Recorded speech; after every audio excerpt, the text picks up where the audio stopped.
here is what Dusty Baker at the TriStar show here in Houston had to say to Matt Musil of KHOU now that he's back in town with a new job for the San Francisco Giants.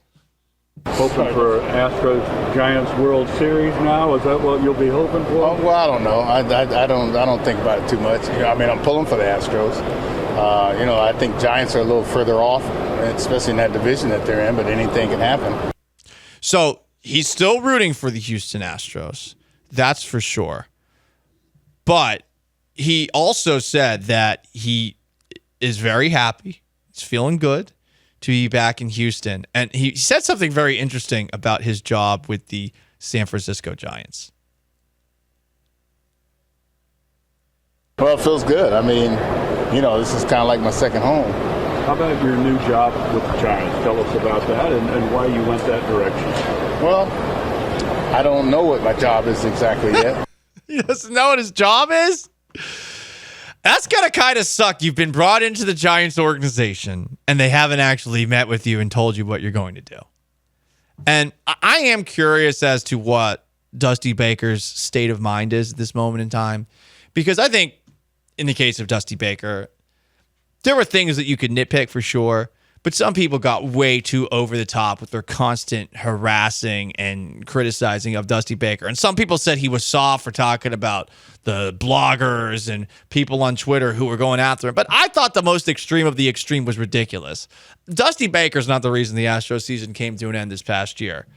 I think it largely had to do with the fact that they played like absolute doo-doo in September, that some of the bats that they brought in, specifically Jose Abreu, took too long to get going. Others were injured for a while. And they also had some serious coming back to earth moments in their starting rotation. Framber Valdez, Christian Javier.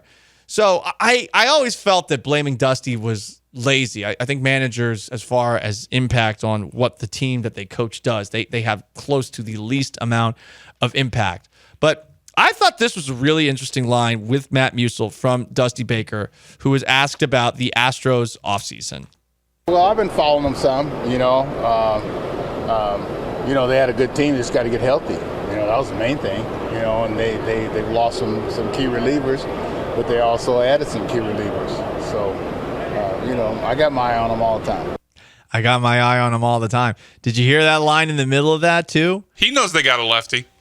He does know that. But that line in the middle of the quote, you hear him right there. He said, we were dealing with a lot of injuries. So he's still clearly bitter about this. I don't blame him for being bitter about it to a degree. I don't know that Joe Espada is going to be better. I think the common assumption is that Joe Espada is going to be better. Hey, maybe he is. Maybe playing Yainer Diaz most nights means more offensive production. But it's going to be really interesting to see how people discuss the performance of pitchers with the dynamic of Martin Maldonado no longer being the guy catching for these pitchers. And again, it's not to say that Yainer Diaz can't call a game. All I'm saying is we have heard over and over again how much of an impact Maldonado had on all these pitchers. Now all of a sudden he's gone. Are we expecting these pitchers to be better? Are we going to just criticize the pitchers when they struggle as opposed to maybe wondering if Yainer Diaz has any impact on it? These are things I wonder about, and I do wonder about a post-Dusty Baker world, a post-Martin Maldonado world, to a degree. Everyone seems to be in agreement, believing that it's just got to be better by default. I don't buy that it's going to be better by default. I think it was just very easy to pin the blame on two guys who, one of which is old, the other clearly not the same player that he used to be. He's never really been that good of a player, as opposed to looking at struggles of Kyle Tucker in the postseason, complete falling on their face of last year by Framber Valdez in way too many moments. Same thing with Christian Javier. So these are things I wonder about. and I can imagine if I were in Dusty Baker's shoes, I would be a little bit bitter because, it was a retirement, but let's be honest, was it It was a forced retirement. Forced retirement? Like with Belichick, retirement. I would imagine so. You mentioned a lot of the things you can blame other than Dusty. We also have to bring up that they're forced to bring up a 28-year-old non-prospect pitcher to save their season in J.P. France. These weren't ideal situations that Dusty Baker was dealing with. So in his defense, a lot of managers in that same situation having half your starting rotation taken away before they really even get into the year with the way things down with Luis Garcia and Lance McCullers. I mean, what else was he going to do? Yeah, exactly. I don't know what he really could have done with the hand that he had at the end. And I get it. Like, there were some preset notions about Dusty Baker going in because of his time and mismanagement, complaints about his mismanagement in the 2002 World Series against the Angels, which, 20 years ago. We're talking about decisions that he made back then. Taking Russ Ortiz out, we're still talking about that? That's what a lot of people, I think, Brian, were thinking about when they first brought Dusty Baker in. Oh, Dusty Baker's a terrible manager. No, he's good. He's like Mike McCarthy, Like, he he's got his shouldn't one. given Ortiz the ball, but whatever, he took him out. Exactly. But that's a decision that was made in 2002, and it's funny, like that one decision. So we're gonna grade that manager entirely based off of that one decision when there's 20 years in between. It's weird how that happens in baseball a lot, like Grady Little with leaving Pedro Martinez in the 2003 ALCS. It's the same thing. But Baker was a guy who was like constantly criticized for leaving starting pitchers in too long, and then he goes in the opposite direction. People are mad at him. He hated analytics. I don't think he was ever going to change people's preconceived notions, preset notions about him going in here. And I am very curious as to how he watches this Astros season from afar. I wonder if he's really rooting for the Astros to succeed without him. Selfishly, how could you? We are 7 days away. That means we got to honor Astros Hall of Famer Craig Biggio. Originally number 4, but number 7 in your hearts. In the air, down the left field line. If it's fair, it's 1-0. It's fair, it's 1-0. The 43rd career leadoff home run by Craig Biggio. It's his first home run, his first RBI of this LCS. That was the 2004 Game 7 of the National League Championship Series between the Astros and the Cardinals. I'm assuming that is Biggio's best playoff moment. He didn't have many playoff moments. Exactly. Paul. There was a lot of tipping of the cap to the opposition. Ugh. Yeah. Well, they did make the World Series the next year, though they did lose that Game 7. And at the time, my beloved Red Sox, they achieved vengeance for the Astros with a 4-game sweep of those St. Louis Cardinals.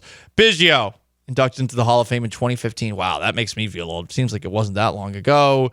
He has club records in games played, at bats, runs, hits. He's second in steals, runs batted in, and walks, third in homers. We're not going to talk about the Astros as much as we're going to talk about another team that we may need to do a watch segment for this season. We had Shohei Ohtani watch, but now he's in the National League. We did Yankees watch, but the Yankees became such a farce as the season progressed that I don't know that we're going to be talking about them much this year. We did Mariners watch, but their ownership basically said, hey, we're just here to win 54% of games over a 10-year period, so they're kind of out. The Rangers are the defending World Series champions. They're the in-state rivals, in-division rivals. So we'll continue Rangers watch next season, though I imagine the Rangers are going to take a step back this coming year.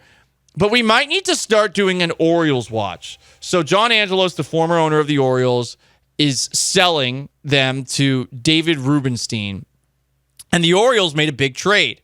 They traded for Corbin Burnes with Milwaukee Thursday night while I was off the air. They sent Burnes to Baltimore for a couple of young players and a competitive balance round draft pick in they got him July's for free. draft. You don't even have to say they got him for a couple young players. These aren't even guys that are projected to be like these amazing prospects. They got Corbin Burnes for nothing. It's like the Verlander trade. Yeah, it's like they the got him for Garrett Cole nothing. trade. It's an amazing deal for the Orioles.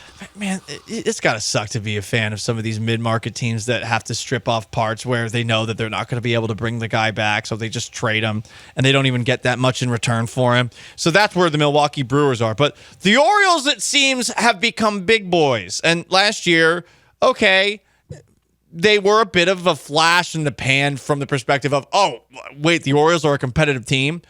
But they fell apart down the stretch, specifically in the playoffs, not really in the regular season. And I look at this Orioles team, though, as a team that will be probably pretty pesky in the American League East. Are we saying anybody else is better than Baltimore in the AL East? I'm not saying that about Toronto. No. I'm not saying that about New York, who's rolling everything back. It's definitely not Boston. Maybe it's Tampa Bay, but Tampa Bay, you always feel like Tampa Bay's ceiling's limited, though. Right, because they don't spend money. So they have new ownership, and they made a trade, and we'll see if they give Burns a long-term deal. But Baltimore might be a team worthy of keeping an eye on over the course of the year, where the Yankees and the Mariners and the Shohei Ohtanis are not. Yeah, I mean, there are a lot of parallels between the Orioles now and the Astros in 2017, and a lot of the people in charge there running things have some Astros connections. But this Burns moves kind of feel like what the Astros did at the deadline in 27, or the second deadline in 2017, bringing in Justin Verlander, because the Orioles have a lot of second and third pitchers. They got a great offense, but they didn't have that one definitive ace to put at the top of the rotation like the Astros did at that point, and now they have it. It's a matter of those guys delivering and their bullpen not weirdly struggling despite having... With Felix Bautista's injury, that'll be a problem, obviously. Right. And they've had incredible statistics, their bullpen, but remember, against the Astros, they did not seem very good. They were, in fact, horrible against the Astros for whatever reason.